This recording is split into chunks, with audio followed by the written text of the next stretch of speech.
Okay mga Lodi, no, may na-encounter ako sa isang unit ko mga Lodi. Out of range yan mga Lodi. Ayun lagi yung sinasabi nung sa monitor. No? Ayan. So ang ginawa ko, binaklas ko siya.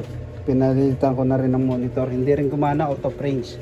So open natin mga Lodi para makita nyo kung anong issue niya. No? Teka. Ayan. Para makita nyo mga Lodi, ito yung problem ng aking unit.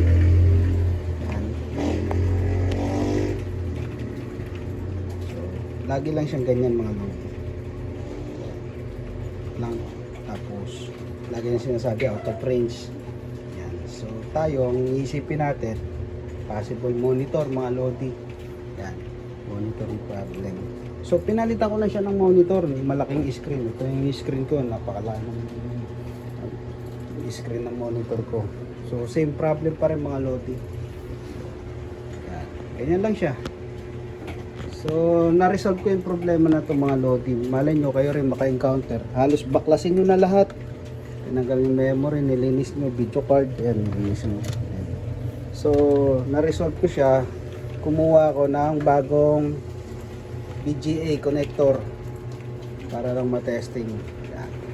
So, kakabit ko muna mga Lodi para makita nyo mga Lods. Mga Lodi, no? Ito yung VGA connector.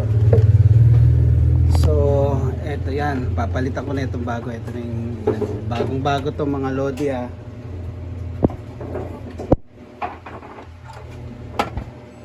Ito. Okay, kakabit natin mga Lods. Kasi malay nyo, maka-encounter din kayo ng ganyan. Pwedeng VGA connector.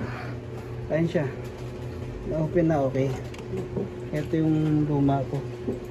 So, ang dami kong pinagagawang setting dyan mga Lodi. Nag-reset pa ako ng BIOS. CMOS battery, tinanggal, reset. Ayan. Ang ginawa ko mga Lodi, pinagkaklas. Ayan, okay na siya. So, malay nyo, maka-encounter din kayo ng ganyan. Ito yung problema. So, okay na, 100% ko yan na nakakita na okay na yan mga Lodi. Ayan, kita nyo naman, okay na siya. Nakakapag-bios na ako. Ayan.